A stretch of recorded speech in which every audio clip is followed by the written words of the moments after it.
Strange Shadows, a Clark Ashton Smith podcast.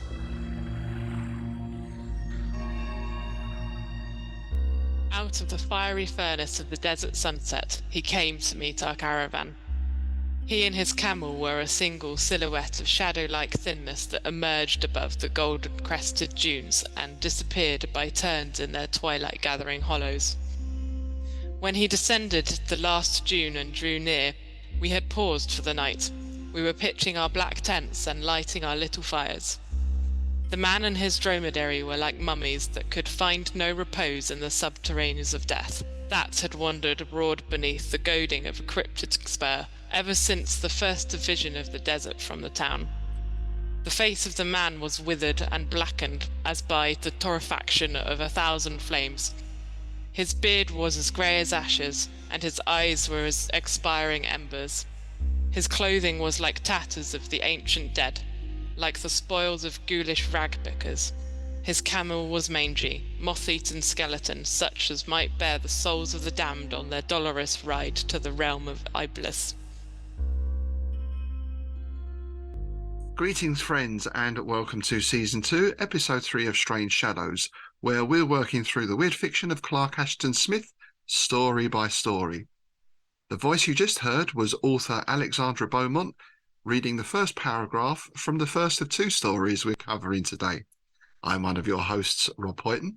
And I'm the other one, Tim Mendes. Yeah, we're covering two stories, Told in the Desert and The Willow Landscape, which are both quite short, but as always with Smith, there's quite a lot packed into them, isn't there? Oh yeah, there's some really nice descriptions in both of these stories, actually. I enjoyed them both, yeah. Yeah, very visual. Again, I think them correctly termed prose poems, I think, more so than actual short stories. But yeah, it's that poetic leaning of Smith's comes right to the fore once again. Yes. Speaking of which, shall we begin with our favourite words? Because the first story I found quite a lot, but not so much in the second story. Yes, yeah. So, same. I found one in the second story. But, yeah. So from Told in the Desert, the first one that leapt out at me was torrefaction. Nice. Now, I looked up the meaning of this, then had to look up the meaning of that. Well, actually, I found two definitions. One that I could grasp was a method of roasting coffee beans. Cool. And the more scientific version was thermal degradation of organic biomass. Brilliant. Yes, that's what I thought. So we're going to stick with roasting coffee beans. Basically, I'm thinking of it as dehydration. Yeah. Or that kind of process. Funnily enough, the first one I've got, I also had to look up twice because of the same reason. Which is, oh God, I'm going to struggle saying this. It's one of those. Auriphrygiate, which is adorned with offray, was the definition. So then I had to look up offray. It's a type of embroidery. Oh, right. Offray. I've not heard of that before. No. So there are two words for the price of one there. Yeah. And then we had a couple of terms that I was sort of familiar with. One was Iblis, which is from the Quran, and that's basically the Islamic version of Satan or shaitan. Yep. And next to that was Afrit, which is a type of jinn, an evil spirit. Or it means someone who's afraid in Newcastle. Frit. My eye man, he's a frit. Yeah. Is that right? I'm Rita Frit. Yeah. Nice. Yeah. The final one I got is olibanum, which is basically another word for frankincense. Ah, right. Yeah, that fits in with I had nacre, which I think describes the inside of a dome covered in nacre, which is mother of pearl, basically. Yeah. And then the last one I had to look up was ghazals, I'm not sure how to pronounce that, which is basically an Arabic ode or poem, a form of poem. Cool. And the one I got from the Willow Landscape was morbidezza, which is a Renaissance artistic concept based around flesh tones. It can also mean soft, weak, or effeminate. Ah, right. So another dual meaning word. Yeah. We had that last time with, was it etiolated, I think, wasn't it? Yeah, etiolated. Yeah. Yeah. So, what sort of publication history do we have for these two? Is it as tumultuous and prolonged as normal? Yes, frankly. Yeah. Told in the Desert was originally titled Neria, and it was conceived in 1929 when Smith wrote a full synopsis. But then he sort of went on to do other stuff and didn't get round to it until about a year later when he completed it in late August 1930. From there, it appears that he did nothing with it. He didn't try and get it published or anything like that until 1950 when he sent it to August Derleth along with two other stories. This was when we covered this in, I believe it was the first time we looked at the letters. This was when Smith was in a state of pecuniary depletion, and Mr. Derleth was doing his best to get him some coin, basically. Get him some money. Yeah. And so he said, "Send me anything you've got that unpublished or whatever, and I'll see what I can do because people are asking me for your stories." And that's what Smith did. Weird Tales took the other two stories, Metamorphosis of the World and An Offering to the Moon, but rejected Told in the Desert. Smith himself wasn't a fan of it. He called it lengthy and rather uneven. Oh, right. Okay. It was finally published by August Derleth in 1964 in the Arkham House collection Over the Edge. Right, yeah, and the Willow Landscape is equally fraught. Probably more so, actually. It was completed in September the 8th, 1930, and immediately rejected by Farnsworth Wright, who wrote, "It does not seem exactly suited to Weird Tales, and it lacks the swift action that we want for Oriental stories." Right, so we're back to that idea of not enough action, too much description, the common theme. Yeah, exactly. But apparently this angered HPL somewhat. And I believe you've got a letter. Yes, this is from HPL dated the 17th of October 1930. I think we have read this return address out before, but I'm going to repeat it again because any opportunity to read this kind of stuff works for me. So this is from the Temple of Azathoth, that which gibbers mindlessly in darkness at the centre of ultimate chaos, hour of the thin piping of the demon flutes in the year of Nga. Dear Clark Ashton, it is like right to reject the Willow Landscape, the damn fool. Action, hell, what a standard. And yet I know that it is the god of the herd. I hope that the co-editorship of Everall Worrell, whose canal showed a genuine comprehension of the principles of weirdness, will cause some slight improvement in the magazine's principles of selection. He then goes on to say, so it's talking about another story that Smith has sent in, Medusa. If Wright doesn't snap that up, he's absolutely out of his head. As for Wright's policy, he has stated that his index to popular whim is almost exclusively the flood of semi-illiterate airy mail which pours in upon him. Where he may err is in estimating the basic kinship of some new tale to some supposedly analogous tale which the rabble have praised. So obviously what he's saying there is Wright's sort of gauge or barometer for what should go in the magazine, the letters he gets in, which I suppose to some extent is fair enough. But then there's also that thing of people who like things tend not to say anything, and it's the complainers, it's the squeaky wheel that gets the grease, isn't it? You know, absolutely. I mean, that's more prevalent now than it ever has been. I think it's always that vocal minority, isn't it? Especially on Twitter. Yes, it's like whenever anything gets announced, a new TV show, a new film, anything. There's always, you know, I'm half convinced it's the same people, that this little sect somewhere that just sit there in a cave with a bunch of laptops going, I hate this, you know. That's like the new Bond villain lair. They're not building nuclear missiles anymore. They're all on social media. Yeah, they're all on Twitter. Yeah, it's probably more true to that than we think. But I did like this this quote of Lovecraft, or this line: "Action, hell, what a standard, and yet I know that is the god of the herd. Which, when we think about modern film or anything, it's right. Big, shiny, fast action, lots of colours, lots of noise. Yeah, aren't we on? What's the car franchise series? Fast and the Furious. Yeah, what are we on? Fast and Furious 15 or something? Something like that, yeah. And that's not counting the spin-offs like Tokyo Drift and all that other stuff. Yeah. I think I've seen a grand total of one of them. That's one more than me. Yeah. So, I mean, yeah, we can talk about, snobbishness, I suppose, or something like that, but you can't help but feel a bit of sympathy for them in that case, can you? Oh, yeah, absolutely. Yeah.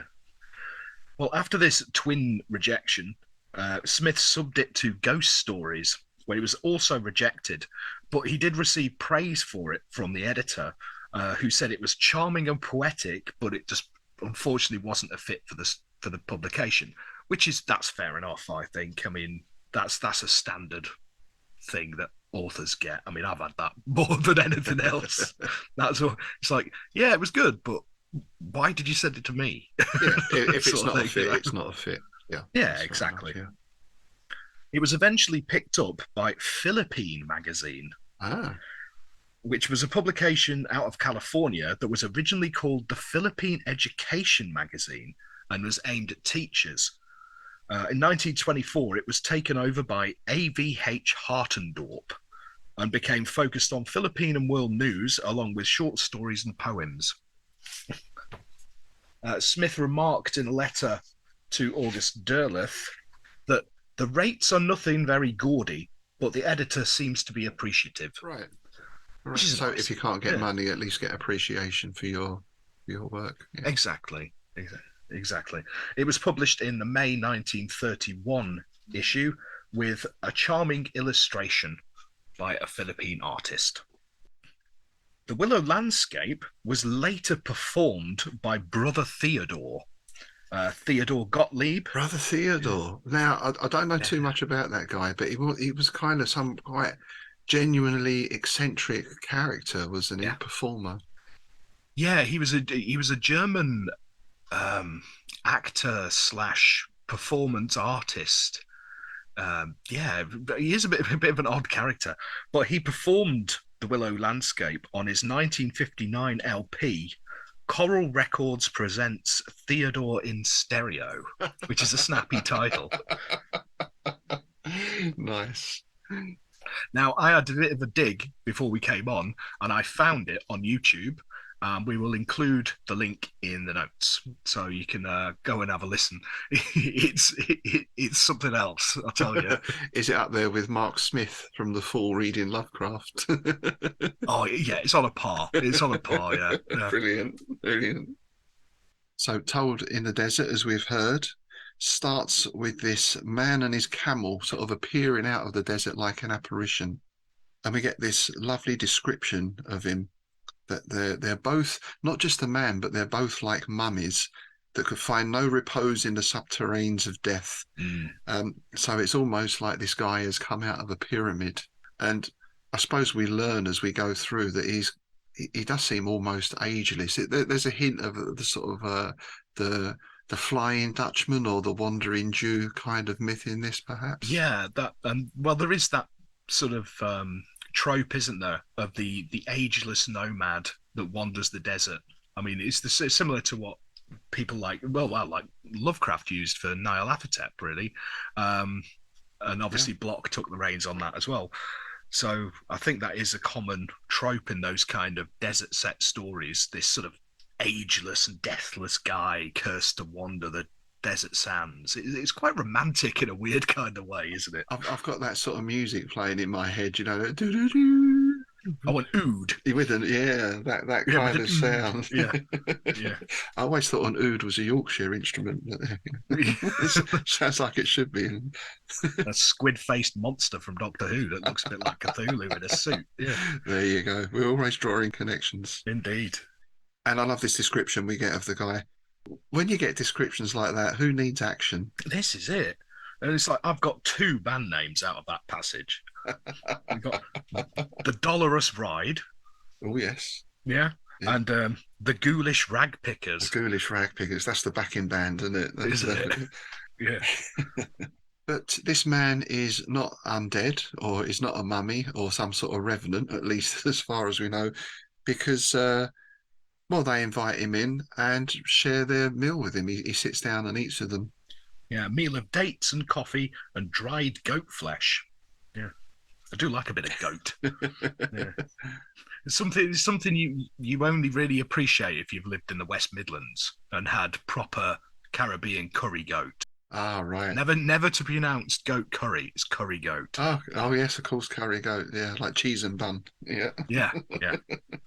And once they've eaten, again, it's very evocative. In a few words, Smith really paints this picture, doesn't he? Yeah.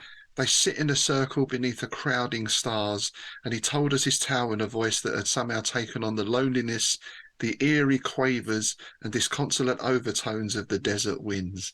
You know, again, that music is playing. You can very easily picture the scene, and the man starts to tell them his story. Mm. And we learn that he is old. He is very old. He's so old, his memories of his past grow dim. And if you went to the place that he was born and used to live, no one would remember him. No one would know his name. Though he was once a poet. And like other poets in their prime, I sang of vernal roses and autumnal rose leaves, of the breasts of dead queens and the mouths of living cupbearers. So there's that little hint of the necromancer, if we can put it that way already. The breasts of dead queens. There's another band name. Yeah, there was. Yeah, Breasts of Dead Queens. Yeah. No, that's an album title, I think. Yeah. Yeah, no, I picked up on that like towards the end of the story that there's a bit of a sort of necrophiliac undertone to it, you know, which you see in a lot of Smith's stuff. It's that poetic thing again, isn't it? You know, lost loves and passions died and all this. It's very much lost loves, and it's that romantic stroke gothic ideal of the true love is the one that's gone. Yeah. And is no longer within reach and will always remain that elusive, perfect lover. Yeah, I wonder with this, because he's saying, though none will remember my songs, and he's talking about like himself as a poet. I wonder again if this is Smith being autobiographical to a degree. Yeah. You know, because by this point, his poetic career was pretty much done, because that was an earlier phase in his life. So as we've discussed before, Smith is one of them guys that sort of went, now I'm a poet, right, I'm done with that. Now I'm a fiction writer. Now I'm done with that. Now I'm a sculptor. So I wonder if this is him sort of looking back wistfully almost on his poetic career. Yeah, and it's not the first main character we've had who is a poet either, is it? Who seeks to escape from their present circumstances in search of something greater. Or just even in search of that artistic appreciation we mentioned earlier. So he leaves the city of his boyhood and joins a gallant and merry caravan, which set forth in the month of the flowering of almonds. Again, there's the poetry, right? He could have just said April. When's your birthday? Oh, it's the 5th day of the month of the flowering of almonds. I'm going to use that from now on. I probably won't get many birthday cards, but you know. Mine's in January, so what would it mean? The month of the freezing cold wind. And this seems like a sort of jolly company he's travelling with. It almost reminded me of sort of Pardoner's Tale thing. Again, it's very easy to picture this band singing as they go along and camping out under the stars at night. Telling tales, swapping stories, swapping odes and poems. Yeah. And some of the stories that are told are of a far-off glamorous city, which is where they're supposed to be heading to. So again, this is a common trope. And I mean, Lovecraft used, we've got the idea of the hidden city, right, in the desert, the city of Irem and all these kind of things, that Shangri-La. Yeah. Which I suppose he finds in a way, but not in the form of a city. But again, in common with a lot of Smith stories, we get this idyllic scene. Quite often it's a lovely verdant forest, isn't it, with birdsong. Here we've got a merry company, and things suddenly take a turn for the worse. Yeah, we got this greening of paradisal trees and minarets of nacre beyond waters of jade, and then bang. Yeah. They get attacked by the fierce tribesmen of the desert in a deep valley between the hills. And this attack, I suppose this is an action scene, but it's a very brief action scene. But he doesn't really hold back here in some respects, does he? No. Because he mentions how they hamstring the camels with their overnumbering spears, which from a tactical point of view makes perfect sense. You want to stop people escaping, you nobble their mounts. But obviously is a really horrible thing to think about. Well, it was the classic military tactic of shoot at the horses, wasn't it? Yeah. You know? Yeah. So the caravan basically gets wiped out and our narrator is left for dead, left to the gear eagles of the sand. And he's wounded. He manages to stanch his streaming wound with the tatters of his torn raiment. And seeing that everyone else is dead, there's nothing else really to do but get up and stagger off. Yeah, I love this line just because I don't know why, it just makes me chuckle to myself a little bit. I left them and tottered away. It's just the use of tottered just is Tottered, because tottering along. You think of a little old lady with like a crochet bag and tottering along on the way to church, don't you? Yeah. I think of a drunk guy who sort of totters home from the pub. Yeah, that sort of diagonal walk. Yeah. The dressage drunk. Yeah, drunken dressage. Yeah. But he does find a camel that survived as well, even though it's wounded. So at least he's got transport. And then we get, I suppose, what is quite a common trope in any desert story. We get the journey through the desert with no food and no water. At least he didn't have to resort to eating turds like the chap in that yes. in that Frank Belknap Long story we covered recently. The red demons of thirst assailed me, and fever came and delirium to people the waste with phantasmagoric shadows.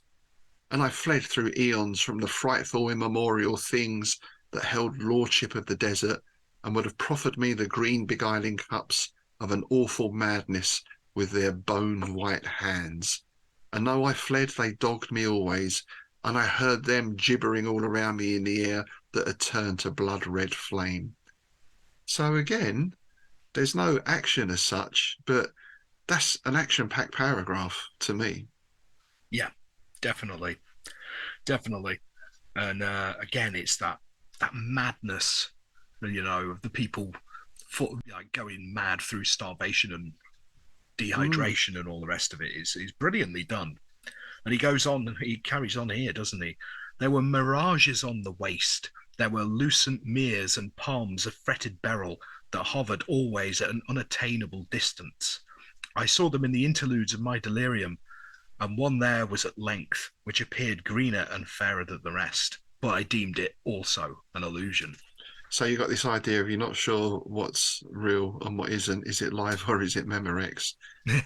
But I also thought with that earlier thing, is that hallucination or is he actually seeing these beings that are there? Does being, people in spiritual methods will fast. Yes. In order to purify themselves, in order to, I suppose you're detaching yourself somewhat from the physical, from the corporeal, to commune with whatever you want to commune with. Yeah. So is it that the desert is a very old place and there are these things that live there and lurk there, and he gets a glimpse beyond the veil? Yeah, that's very interesting. Because people who are close to death, these out-of-body experiences and all that kind of stuff. I'm always reminded of a Billy Connolly quote. He's talking about, fasting 40 days and 40 nights in the desert and seeing God sort of thing. And he says, you try it. You fast for 40 days and 40 nights. You'll be talking to Elvis.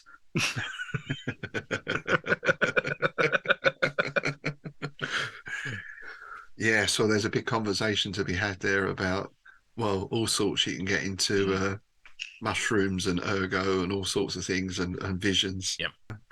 Again, and I know that's something in some religious practices that is very much guarded against. What you're seeing, is it real or is it an actual spiritual experience? Yeah. But that's a whole other big subject. Oh yeah.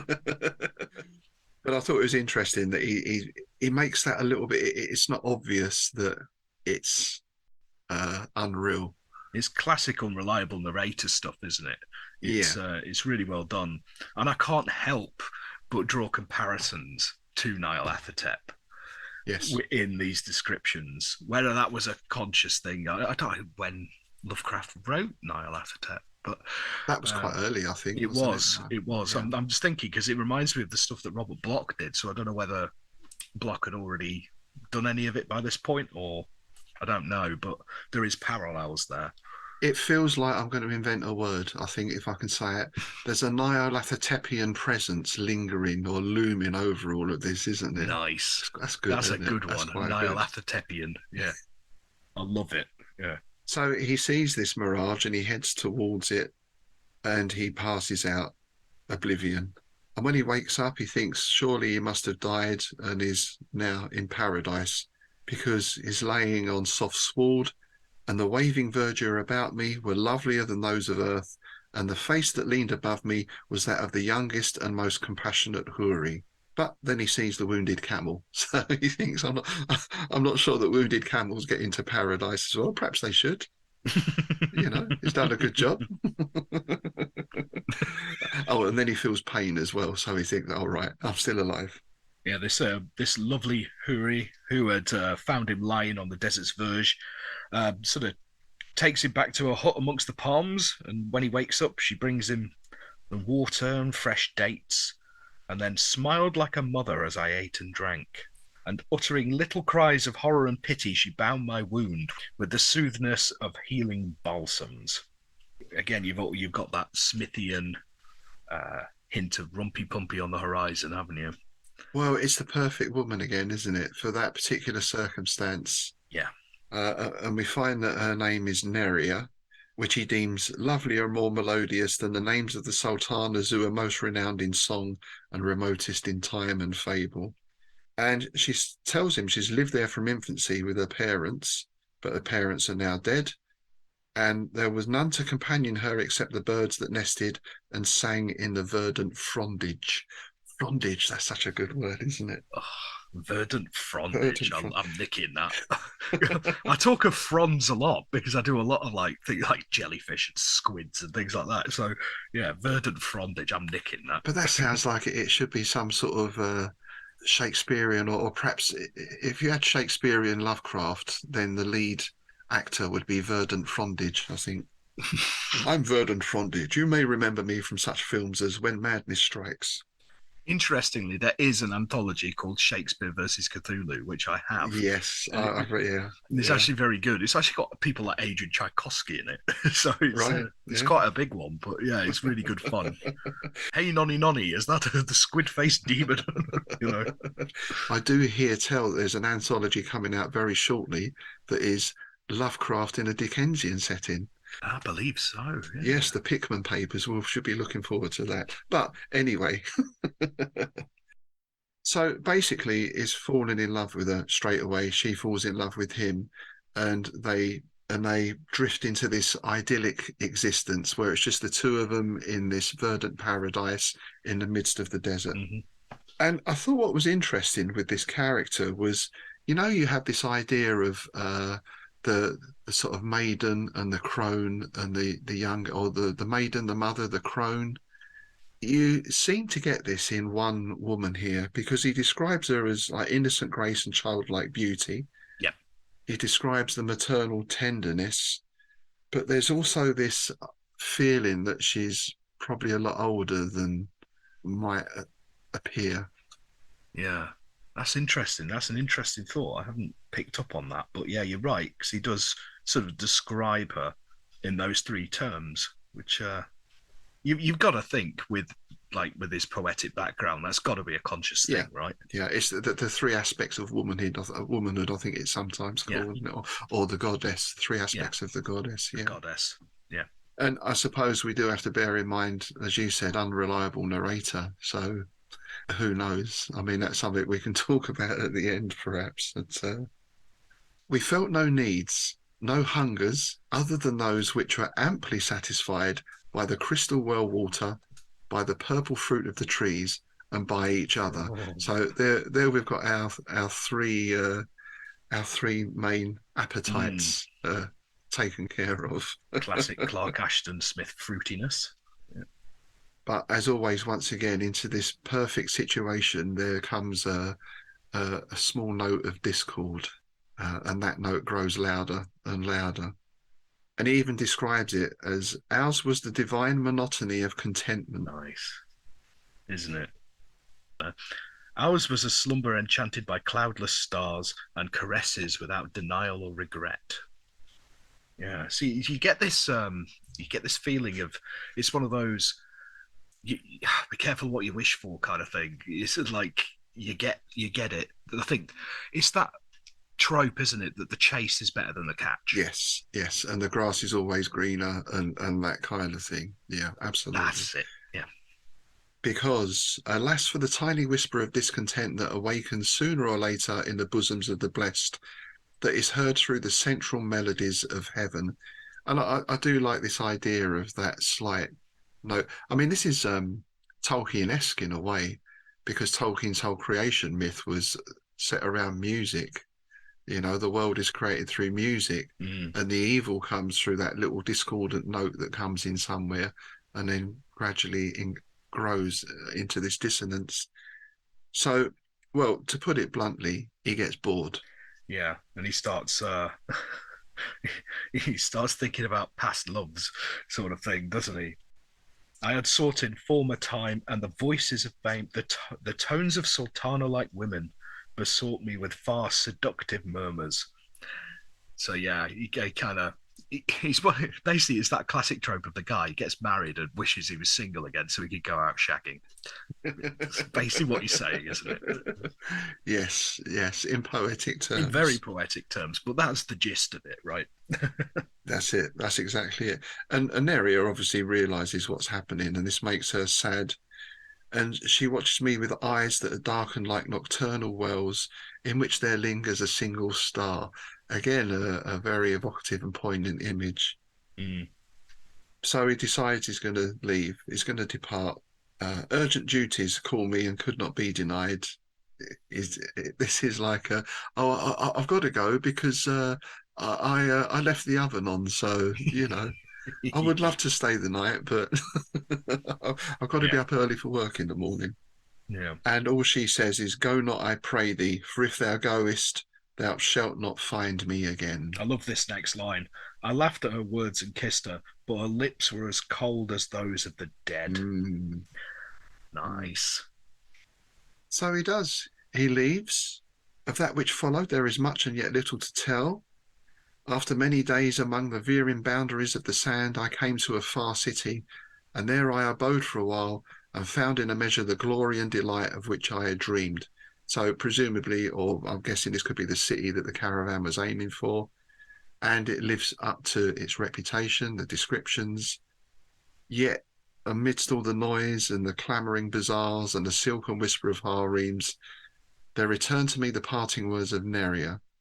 So is back where he wants to be, but he also wants to be back where he was. It's this dilemma again, isn't it, of wanting everything, I guess. Yeah, he wants to have his cake and eat it. You know, it's that classic thing, isn't it?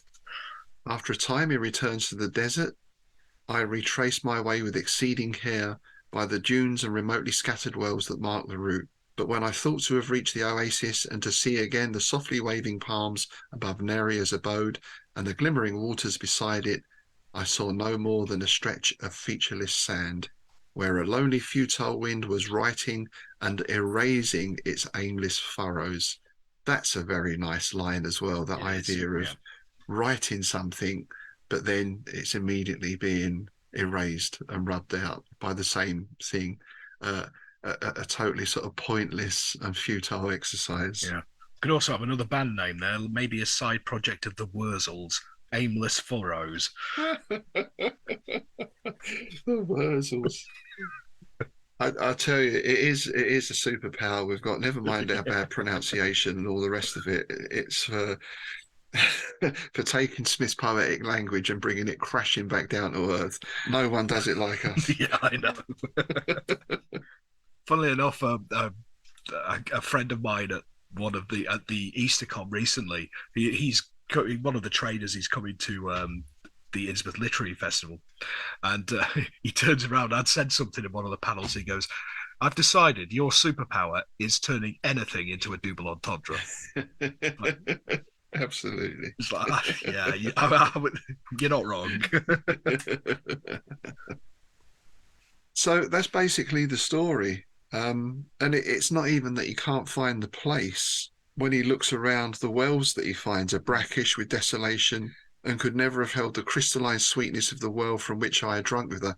So it sounds to me like he's in the right place physically, but it's not the same time or space or dimension or something. Yeah, or spiritually maybe. Mm. It's interesting. It's a very interesting ending, I think. Because this is what we're talking about, the unreliable narrator. It's almost as if those years are a fever dream. You know, was it a fever dream brought on by his delirium in the desert, and then he finally reached the place and sort of came to his senses? Yeah. Or did it really happen? You know, it's left ambiguous, which I think is one of Smith's greatest sort of mechanics in his stories. But the power of it, whether it was real or a dream, or whether he slipped into almost like a sort of fairyland kind of setting, you know, the power of it is such that he spent the rest of his life searching for this place still. So that's where we get the wanderer in the desert, and obviously being in the desert has altered him physically and mentally. And he talks about the tortures and despairs and illusions of the quested miles, the waste whereon there falls no lightest shadow of any leaf, and the wells whose taste is fire and madness. It reminds me a little bit of A Night in Melnion. Yes. You know, that almost liminal space thing going on. Absolutely. So that's his story. We were all silent when the stranger ceased, and no one cared to speak.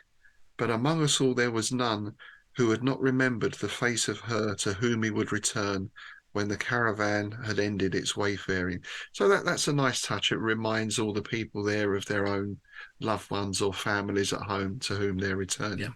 And against that is that sense of, I suppose, nostalgia in a way, but also of belonging to somewhere. And that's what I need to get back to. Yeah, it's that classic homesickness and loneliness of the wanderer thing, isn't it? It's the loneliness of the long distance runner. Yeah. So that kind of stuff. The long distance camel rider. Indeed. Interesting, considering what I just said a minute ago. One of the last sentences here basically says pretty much what I just said. And far off in the ghostly light, a doubtful shadow passed from June to June like a fever dream phantom. Mm. So there you go. And it seemed to us that the shadow was the single silhouette of a camel and its rider. Yeah. So even at the end, it's ambiguous as to, was this guy even real, or was he some sort of phantom out of the desert? That's it. I mean, it could be unreliable narrators within unreliable narrators. We don't know how long these other chaps have been out in the desert, and you know. Well, you do get the occasional ghost story. I heard one firsthand from a friend of mine years back when he was in the RAF about picking up a hitchhiker, and then there's no. I think it was on the back of his bike as he was heading into a RAF base. And when he got there, you know, there's no one on the back of the bike kind of thing. That's a not unusual story in that sense. Yeah, it's that sleep deprivation, but basically all your senses are deprived. You know, and I think you think it's your subconscious kind of looking for something to hold on to stop yourself drifting even more into lunacy. Yeah, I think you know, or there is that state. You're not in full sleep, but you're in that sort of highly susceptible dream state where you can imagine things. I mean, we've all had dreams, right, where you wake up and for a minute you think, oh my God, the shark bit my leg off. You know, and you're sort of flexing your toes. Oh, no, it's okay, they're still there. But for that second, that experience was totally real. Yeah, definitely. And so my partner suffers with sleep paralysis. Right. And obviously she makes a noise like a hooting owl when it happens. I'm sure she'll love you sharing that with her. No, it's just funny, but yeah, but but when it wakes me up, right, some of the stuff, because she's still in the dream state, and like, do talk to me about car aerials or something. I'm like, Right. why are you talking to me about it at like 4 a.m? What's going on? Yeah, so I mean, I think that's almost a perfect weird tale. I know it's not. There's no monsters in it, there's no monstrosities or fights or action, but I don't think it's diminished in any way by that, because for me the action in that is what is seeing and what is in it is experiencing. Yeah. And it's very evocative, and as we said, it's so richly drawn. You can visualize it. You can almost feel the heat of the sun. Yeah. And I often find that the phantoms of the mind and the subconscious are the most effective, really. I mean, that's sort of like one of my favourite stories, The Willows. I mean, you don't see anything tangible, really. It's all in the mind, and there is that sort of sense in it up until like the last third, where you don't know whether anything is happening or whether it's just in the head of these two guys who are stranded in the middle of a river, and you get that same sort of quality in a lot of Smith's work. And I think in M.R. James as well. I mean, I know in some stories you get the very tangible creature or demon or whatever, but yeah, there's also those stories where only one person has this experience, and he'd just woken up and he saw, or he was in that sort of fugue state or heightened state in some way. So there's always that slight uncertainty again about, is that a real experience or is it all imagined? Yeah. Now, A View from the Hill is probably a good example of that. Yeah. Because that could all just be in the guy's head. Well, even Whistle and I'll Come to You, especially the adaptation with Michael Hordern, that very much seems to be going on in his head. Yeah, that's a brilliant adaptation. Wasn't a huge fan of the John Hurt one, but... Oh, no, less said the better. So, The Willow Landscape is our second story for today. Also quite a short story, but also very rich in language and description. Yeah, I think this is one of the shortest ones we've covered, isn't it? It's only about 4.5 pages long, Yeah. And we're not in the desert for this one. We seem to be in the Orient, or, well, China, we imagine. There's no real description of the time or the setting as such, but the main focus of the story is a picture. The picture is more than 500 years old, and time had not changed its colours unless to touch them with the mellow softness of ancient hours, with the gathering morbidezza of bygone things. So already in the first line, we've got this really evocative description, the mellow softness of ancient hours. That's beautiful. Yeah, and as we discovered, morbidezza, or however you pronounce it, is basically, pigments of flesh tones. And again, you've also already got that sort of morbid quality, haven't you? Yes. Yes. So the painting is on silk by a great artist of the Song dynasty. So I guess we can date it from that 500 years after the Song dynasty. Unfortunately, my Chinese history is not up to much. I'm not sure if we're in Ming dynasty there, but anyway. For 12 generations, it had been one of the most cherished possessions of the forefathers of Xi Lang, and it was equally cherished by Xi Lang himself, who, like all his ancestors, was a scholar, a poet, and a lover of both art and nature. So once again, we have another central character who's, well, a poet, an artist, someone who appreciates culture. Yeah, he's another cipher I'm getting, I get. And this is a person who prizes quiet and solitude. And often in his dreamiest or most meditative moods, he would unroll the painting and gaze upon its idyllic loveliness with a feeling of one who retires to the seclusion and remoteness of a mounted, walled valley. So even though he's in the imperial court, he's an official at the court and it's very busy and bustling, his solitude comes from looking at this picture, and I guess he's imagining himself in that scene. I think everybody's had an experience like that at some point. I mean, I remember in my youth, I when I first got Black Sabbath's first album, and looking at that cover, and you sort of imagine yourself by that lake, by that old steel mill sort of thing, and Yes. you Yeah. know, and then you got Yeah. the lyrics of the song, with eyes of fire and all that. It's incredibly haunting, and I think everybody does that to a degree. That's why them old album sleeves were brilliant, and covers on books as well. That's what we've talked before how Yeah. important cover art is, and yeah, I mean this is just a great example of that, isn't it? And it's a shame that for music that seems to become a lost art. I mean, I know vinyl has made a comeback to some extent, Yeah. but that was there was an experience to getting an album, Yeah. maybe being on your own or being with friends. You take it out the sleeve, you put it on the record player. It's almost like a ritual. You've got the lyrics on the sleeve, you've got artwork on the album. If Yeah. it's gatefold, then you open it up, and it all adds. It was a complete experience, not just a case of I'll press a button, listen to some music for 10 seconds, then skip to the next one. Yeah. I mean, even CD to a degree had some great booklets. Yeah, Had yeah, the bands that actually put in the extra effort got some really good like art booklets and things like that that went with them.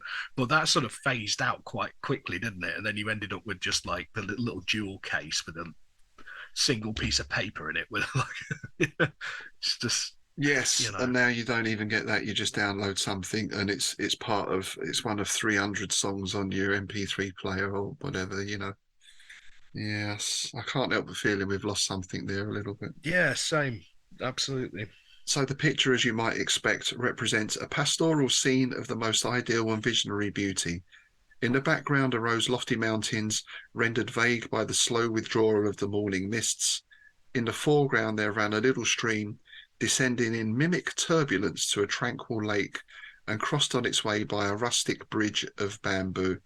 So anyone who knows Chinese landscape paintings, particularly from that time, will see this is very typical of its type. They typically depicted mountains. Yeah. Mountains in China. Well, there's 5 mountains called the Sacred Mountains. So these were where the temples would be placed. The most famous would be like Shaolin Temple. Wudang Mountain had the Taoist temples on it. It was where I suppose they were quite remote areas and obviously very secluded. So ideal for the monastic lifestyle. Yeah, and you also get that you get reference to willows of vernal green, which it goes on to say that they were like the willows of the Shaoshan, the Taoist paradise. There's these willows are kind of they're almost like a totem, aren't they? They're sort of like intrinsically linked with spirituality. The willows out there. Yeah, it's long life, it's longevity, which again goes into the Taoist beliefs in particular, because a lot of the Taoist hermits would quest for immortality. Now, however you define immortality is another thing, but basically that's why they would withdraw from society. But we do get a figure in this as well.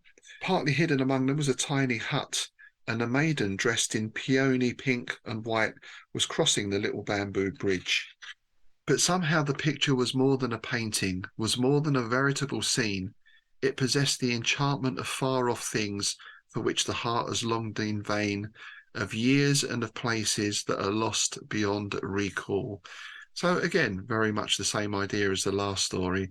We had this paradisical moment or place or experience or time in our life, and now that's gone. We can only look back wistfully. Another common thing in a lot of Smith's stories you see cropping up here again is that monomania coming again. It becomes an obsession, doesn't it? Of sitting there and sort of staring at this painting. It's a longing, his life's crap, but the life in the painting is idyllic, sort of thing. And his life is crap, right? Because he's having money troubles. He's alone apart from his younger brother, a boy of 16 who he has to look after. Is certainly in a state of pecuniary depletion. His family fortunes have declined. He's the inheritor of many debts and little cash or property, except a number of priceless art treasures. His life was increasingly sad and oppressed by ill health and poverty. Again, we can't help but think a little bit of the autobiographical coming in here, right? Absolutely. Absolutely. And he loses his job on top of all that. Make a good blues record, wouldn't it? So he has to start selling off the family silver, basically, just in order to survive. And what he's actually doing, the money he gets from selling off the family heirlooms, obviously some goes to survive, but he's also paying for his brother's education. Because if his brother passes his exams, then I guess he could get a job at court as well. And, things will start picking up. Yeah.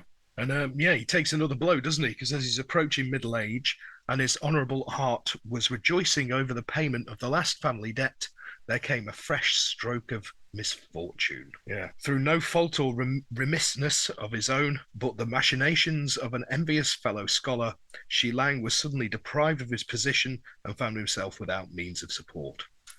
So, yeah, there you go. Like you said, he loses his job, and that's... it's not good, is it? No.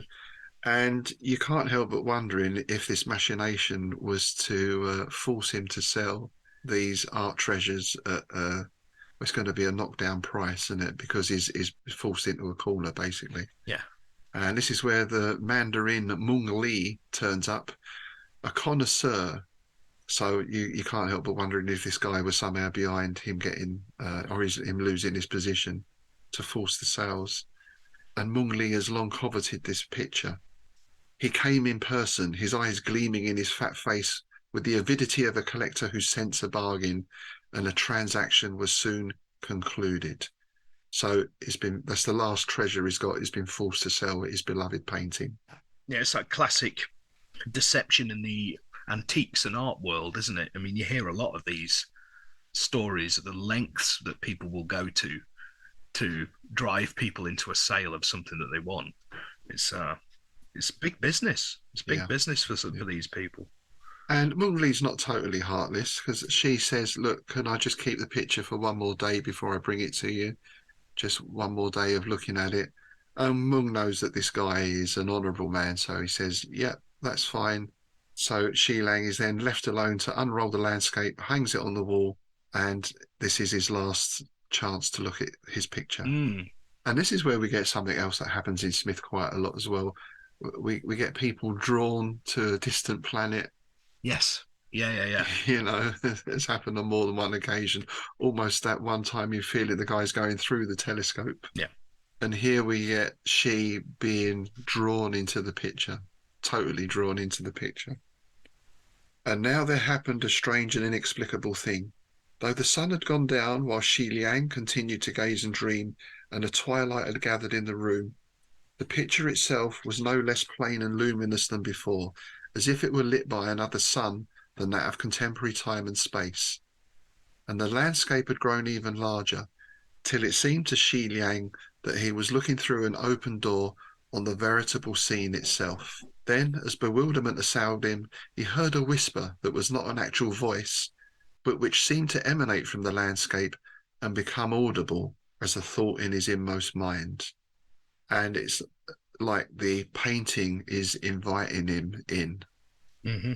So that leads us to the end of the story. Shi Lang has disappeared, which was a matter of brief and passing concern to those who had known him. That's not very nice, is it? Brief and passing concern. You'd think his brother at least would, send out a search party or something, but no. Yeah, it seems to be, has he gone? Oh, okay. Yeah. And the general consensus is that his financial sorrows have driven him to suicide, probably thrown himself in the great river that ran athwart the capital. Again, you see the spectre of Ambrose Bierce there, don't you? Yes, of course. Yeah. Yeah, the mysterious disappearance, and I never thought of that. Yeah. So the sale of the last painting was enough to pay for the rest of Po Lung's tuition, so he's happy. The Mandarin Mung Li is happy because he's got the painting that he always wanted. But there's one strange little detail that puzzles him when he unrolls the volumen and examines it. And that, of course, is the addition of an extra figure. Next to the maiden in pink, Mung Li expected the second figure with much curiosity and was more than surprised when he noted that it had a singular resemblance to Xilang. And now we come to the final line, which is loaded with innuendo. This is classic Smith, right? This really is. Mung Lee might have thought the matter still stranger if he'd looked more often at the painting. He might have found that the peony maiden and the person who resembled Shi Lang were sometimes engaged in other diversions than that of merely passing the time of day on the bamboo bridge. Oh, matron. Artistic in painting, rumpy pumpy. Yeah, brilliant. Classic Smith. and that's kind of, I was going to say a more romantic person, but that's not really the right term to use. Would have had them holding hands. Mm. The couple are holding hands. No. No. He was stuck in a painting for eternity. But then I kind of putting those two stories together and then thinking, is Shi Lang at some point going to go, oh, there's that painting of the Mona Lisa. I wouldn't mind going and seeing her. There's a story in that. Has anyone done that? The ability to travel into paintings. I mean, I kind of used the idea in one of my, I think it's in Portraits of Terror, where a painting was used. Well, I won't give the story away, but imagine if you could drop into Hieronymus Bosch or something. God, yeah, Saturn devouring his child or something like that. Yeah. So there's something, dear listener. What painting, if you had the choice, would you like to jump into and why? Let us know. They've used the painting thing in a lot of films and things like that. People going into paintings, into pictures, into photographs. Red Dwarf did it with the time slides, didn't they? That they could travel back in time and abuse Hitler. Don't listen to him; he's mental, and he's only got one testicle. But there's a great big in the Elder Scrolls game Oblivion. There's a quest where a painter's gone missing, and you've got to look for them, and you get the materials, and you find the painting, and you end up in the painting. And there's these like troll things, but you need to use turpentine on your arrows to kill them. And that reminds me of that for some reason. I'm not entirely sure why. It just does. I'm sure it must have been used in things, and I'm sure I've seen it in a Call of Cthulhu scenario or something somewhere. Yeah, but so I suppose not an uncommon trope, maybe even for its day. I don't know, but very nicely done. Now I could see with that one someone saying there's not enough action in it, because that is more of a wistful story, I'd say, and quite nice, quite charming in many ways. It's a mood piece, isn't it? It's you can see what the guy from Ghost Stories was saying, that it was beautifully written, really poetic, just not really what we're going for, because it's not really a ghost story, is it? But yeah, it's a beautifully well done mood piece. And again, I think with both of these stories, you could see those as Twilight Zone type adaptations. Yeah, they'd very simply they'd fit easily into that format. Yeah, Night Gallery, specifically the second one. Yeah. That would work perfectly, wouldn't it? Why didn't do that? I had no idea. It is strange as to why a lot more of these weren't adapted, but then I suppose not that strange. Well, when did you say this was printed? I mean, if it was published in the 50s or something, but then it was in quite an obscure journal. I can't imagine the Philippine being a very widely read journal. No, 1931, the second one. Yeah. Right. So it's been around for a while. Yeah, but like you say, I mean, the Philippine magazine was pretty much a local publication for the Filipino community. And I guess that's like a monthly thing or something. So yeah. And the old copies would have been thrown out because who keeps magazines? Well, interestingly, when I was doing a little bit of digging on Philippine magazine, apparently several of the issues are completely lost. There's no remaining copies or even facsimiles of them. They're just lost to time. That's a shame. isn't it? To think of what great stories might have. Yeah, I Been. often think that with a lot of these things, these magazines. I think about it a lot with do you remember like the fanzines in the 70s, 80s, Yes, and yes. early 90s? Because I mean, I've still got some of them, and you get some great articles in them. I mean, there's a really good like look at the tropes in Dracula in this one I've got that was put out by the London Vampire Group in like 1993 or something, Yeah. and it's a really well written article, but I can't imagine it's anywhere else except in this fanzine, you know. Well, from the Lovecraft perspective, I mean, there was Crypts of Cthulhu and all those things. And here in the UK, we had Dagon fanzine. We did have Dagon, yeah. By the late Cole Ford, who we sadly lost a couple of years ago, or maybe 2 or 3 years ago now. And again, that started off quite basic in its production, you know, that old, like the school newsletter kind of thing, you know. Yeah. But it developed into a really nice looking fanzine as well. I'm not sure. I think I've probably got about 20 issues or something. I'm not sure exactly how long it ran. But there was interviews of Ramsey Campbell. There was people writing for it. There were short stories from a range of people. Brian Lumley. There were scenarios. And to the best of my knowledge, they've not been reprinted anywhere else. So I'm not sure how that would work from a rights point of view, but it would be nice to see some sort of compilation of that put together in a new publication. Actually, that's something I'm going to research and look at. That's going to be Yeah, you should. I mean, yeah, because these things, you know, I guess it'd be getting in touch with whoever held the rights in the first place, you know, yeah, or the individual. I mean, whether you'd have to contact the individual rights holders, like each story or feature writer. yeah. But I'm sure I'm sure most of them, if you if you sent them an email, they'd probably just go, yeah, do it, whatever. Yeah, You know, it's like because I've had it myself, just like, oh, that anthology you're in like 3 years ago, we want to do a best of our publication thing. Can we stick that story in it? We'll give you a $5. It's just like, yeah, whatever, you know, yeah, do it. I don't care. The rates haven't changed much, have they? No, they haven't. They haven't. I mean, it's all eyes at the end of the day, isn't it? It's And also, speaking of, you know, I mean, just the sheer amount of work that must be involved in bringing all the Smith stories together. Just a shout out and a tip of the hat again to Scott Connors and Ron Hilger for putting these Nightshade books together. yeah, they are superb volumes. It's like I definitely need to get hold of their Hope Hodgson ones as well, Nightshade, because if they've got the same care, they're going to be something pretty special. Yes. Yeah, in the appendices, in the notes, you actually sometimes get a little bit about the work that they put in getting hold of the typescripts of these.